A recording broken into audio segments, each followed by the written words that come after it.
Very gracious day to you. I hope today you are a little bit kinder to yourself so you can be more gracious to everybody else around you.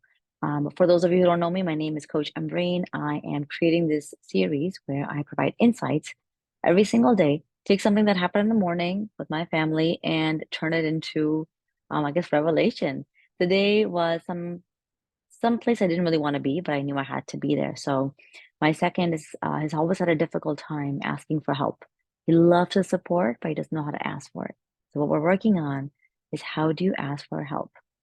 And so in the morning, I knew he had an unfinished homework that he had to get done. And I knew I had to kind of push him to ask me to help. And I asked him the question, do you need me to help? He goes, I think I'll be okay. I said, great. Then if you're not going to ask me for help, I'm going to go for a jog. He goes, oh, maybe I might need your help. And I said, no, if you need my help, you have to ask for my help. I said it very directly to him, which isn't something that is ordinary of me. And I want you to focus a little less on my earrings. So I know they're dangling and hanging around like they're like they're holographic, but they're not. They're in my ear. So coming back to topic, he said, okay, yeah, can you help me? I said, great. So I went to drop off my eldest, came back, and he finished up his breakfast. We sat down and we started to kind of think about what he had to do.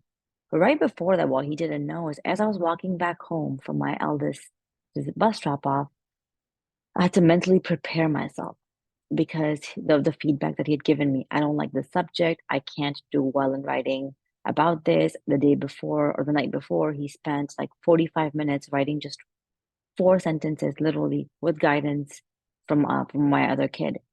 And what I realized is something had to shift and pivot. And I know with him, if I can give him the confidence and the boost that he needs to believe that he can do it, it'll actually start to get him to a place where he can. But for this one, it was a little bit more difficult because he said, I'm not even good at it. I'm really bad at this subject. I can't do it. So when we went downstairs to actually start doing this, the unfinished homework, I really had to be like, man, you can easily do this. Understand it's the same thing you apply for ELA and ELU. Just they change it up. It's like literally a story.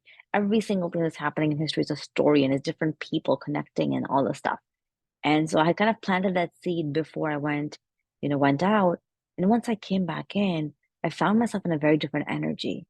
And to tell you honestly, we did one paragraph together where I kind of guided him on how to create a claim and how to support the evidence and how to find things from the article that are kind of going back and overhauling theme.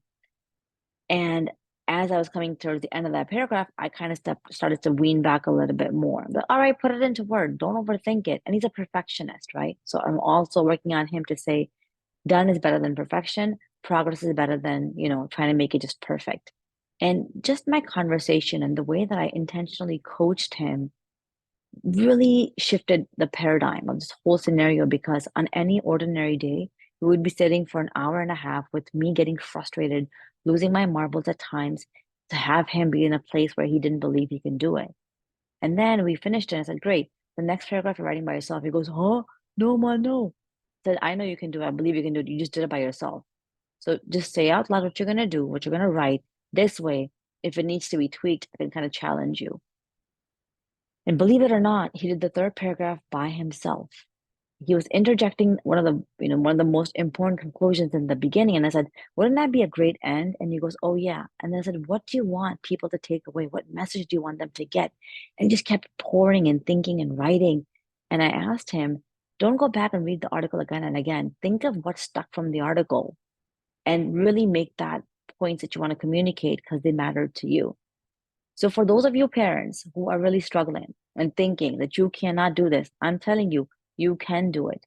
Change the energy, shift the mindset, put more accountability on your kid, and make them believe that they are possible. With that said, as ex-mom, I am signing out and sending you a whole lot of goodness. Take care. Bye.